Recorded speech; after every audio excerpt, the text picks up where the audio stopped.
This is a 1930 Invicta 4.5-litre high chassis tourer.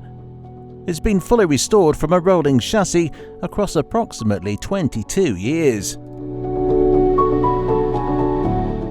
In previous ownership for 35 years, it has the Meadows 4.5-litre engine with a 4-speed manual transmission. It presents excellently and is worthy of close inspection.